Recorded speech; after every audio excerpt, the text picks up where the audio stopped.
İlham Əliyev 220 nəfərin əfv olunması haqqında sərəncam imzalayıb.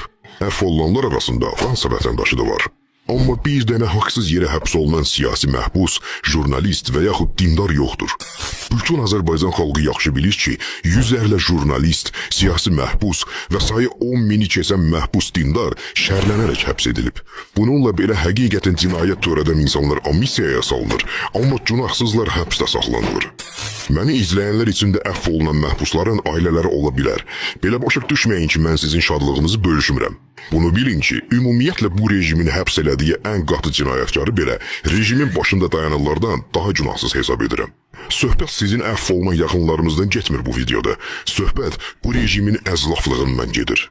Hamıya bəllidir. Həmin məhbusların yaxınları da bilir ki, amnistiya üçün nə qədər pul ödənilir dövlətə. Yəni adi əfv olan bu proses həqiqətdə rüşvətxorluğun bir başqa növüdür. Əziz Azərbaycan xalqı, bu cümlənin üstündə otur, sarıqlarla düşün.